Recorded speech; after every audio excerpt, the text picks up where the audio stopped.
Sumainyo ang Panginoon. At sumaiyo rin. Ang mabuting balita ng Panginoon ayon kay San Lucas. Papuri sa iyo, Panginoon.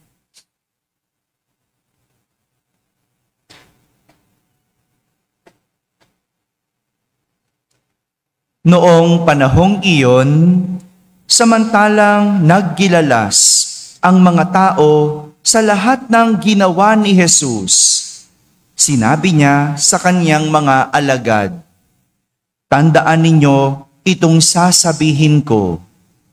Ipagkakanulo ang anak ng tao.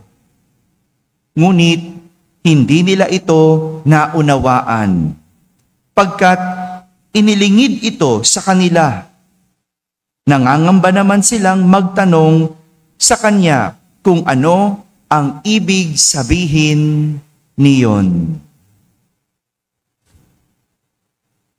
Mga kapatid, ang mabuting balita ng Panginoon. Pinupuri ka namin, Panginoong Hesukristo. Umupo ang lahat at makinig sa homilya. Magandang umaga po sa inyong lahat. Magandang umaga sa mga nasa barangay, sa mga nasa tahanan na nagsisimba online at sa lahat ng nasa abroad, kasama kayo sa aming banal na pagdiriwang dito sa ating parokya. Kahapon, matapos makilala ni Pedro at nasabi niya kung sino si Jesus, ngayong araw na ito naman, ang kanyang pinapakilala sa kanyang mga alagad ay ang kanyang sarili sa pamamagitan ng salita. Salita. Nakilala ni Pedro si Jesus bilang Mesiyas ng Diyos dahil madalas itong nakakaranas o nakakasaksi ng mga kababalaghang ginagawa ni Jesus. Madalas niyang nakikita ang mga milagro, ang mga pagpapagaling ni Jesus.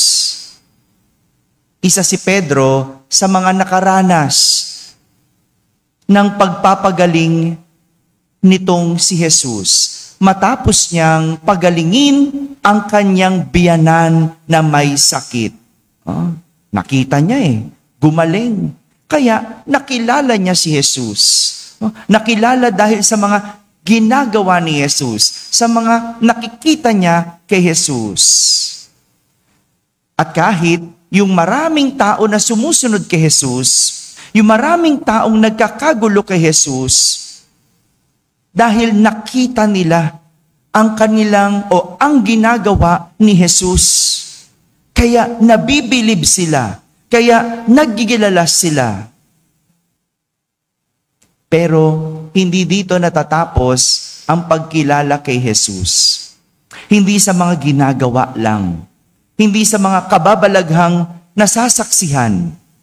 Dahil ngayon sa ating ebanghelyo, ang nais bigyang pansin ni Jesus ay hindi lang ang kanyang ginagawa, kundi ang kanyang mga sinasabi. Ang kanyang sinasabi. Ang sabi ni Jesus sa kanila, "Tandaan ninyo itong sasabihin ko. Ipagkakanulo ang anak ng tao." At walang nakaunawa kay Jesus. Biruin mo yun. Ang hirap nun, nagsasalita ka at walang nakakaunawa sa iyo. Hello? Parang ganyan. No? Parang tulala lang. Yung mga ganyan. Hindi ko alam tuloy, nag-uunawaan nyo ba? Ha? Si Jesus nangangaral. Pero alam niya na hindi nauunawaan ito. Bakit hindi naunawaan? Kasi hindi nagtatanong. Yun yung narinig, no? Hindi nagtatanong. Madalas, ang tao naniniwala sa kasabihang, "To see is to believe." Di ba ganyan, no? Maniniwala lang ako kung makikita ko. Maniniwala lang ako kung mahahawakan ko. Diba? Maniniwala lang kapag nakita. Ganyan ang mga galawan ng sigurista. Sabi nyo nga po, sigurista. Ayan, no? Kaya madaling naliligaw sa landas dahil gusto maranas muna o maranasan muna bago maniwala. Ang iba, kailangan pang madapa bago magtanda. Gusto pang masira bago makaintindi. Alam niyo po, madalas, nagtuturo ako sa mga bago kong empleyado kung paano mag-budget. Mahilig ako magturo ng nung pagbabudget, no? Lalo na sa mga kabataan na nagsisimula na humawak ng pera. Natatandaan ko, meron akong staff sa Quiapo noon. Bago ko siya hinire, tinanong ko kung magkano ang kanyang sweldo sa kanyang trabaho. Sabi niya, 8,000 pesos. That was 5 years ago. 6 years ago. Bago mag-pandemic. 2019. 6 years ago. 8,000 pesos ang kanyang sweldo. Ang kanyang trabaho ay encoder. Casual employee lang siya. Project-based. Sa isang sangay ng gobyerno. So, hindi regular ang kanyang trabaho. 8,000 pesos. Sa Makati siya nagtatrabaho. Nakatira sa Valenzuela. Lapit ba yon? Kasya ba yon? Tinanong ko siya kung nabubuhay ba siya sa 8,000 pesos. Sabi niya, okay naman po, Father. Nakakaraos.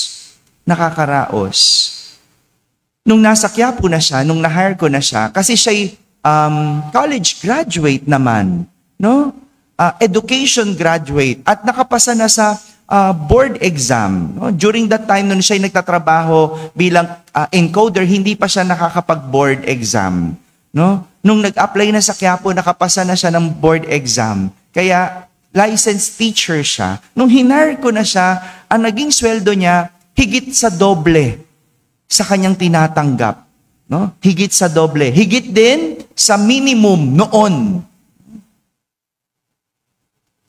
At tinuruan ko siyang mag-budget. No? Tinuruan ko. No? Sa pag-aakala at sa pag-asa ko na malaki ang matutulong sa kanya nung magiging sweldo niya, mababago ang buhay niya. No? Isang araw, na-late siya. Tinanong ko kung bakit siya na-late. Ang sagot sa akin, kasi Father, pagdukot ko sa bulsa ko, 8 piso na lang ang pera ko. Hindi na kasya sa pamasahe, kaya naglakad ako. Paano nangyari ang mahigit sa doble niyang sahod, hindi na nagkasya? Paano? Nung kinukwenta namin, kasya, may ipon pa siya. Hello? Paano? Hindi nakinig. Hindi naniwala sa sinasabi ko. Kailangan pang umabot na siya'y magipid. Kailangan pang umabot na siya'y maglakad bago siya natuto. Ganyan madalas ang tao. Sinasabihan mo, ayaw maniwala. Kailangan pang madapa bago maniwala. Sinabihan mo, mag-aral mabuti. Ayaw maniwala. O ngayon, sinong kawawa? Sinabihan mo, no? Bawal magnakaw. Huwag magnakaw. Nagnakaw. Ngayon, nagtuturuan. Ngayon, na-anxiety. Ngayon, lumalabas lahat ng sakit, no? Nakakatawa, no? Nung panahong nagnanakaw, walang sakit. Nakakapag-abroad. Oh. Ngayong nahuhuli, ngayong pinapatawag, lumalabas ang sakit. Yan, no? At madalas, ganyan din ang ugali natin kay Jesus. Ganyan ang ugali natin sa Diyos. Gusto natin makatanggap ng milagro, makakita ng milagro, pero ayaw nating makinig sa mga turo. Mga kapatid, ang Diyos ay nagpapakilala hindi lang sa mga bagay na kanyang kayang gawin, kundi sa mga pangaral na kanyang kayang sabihin. Tayo ay iniimbitahang makinig at maniwala nang hindi tayo mapariwara. Amen. Amen.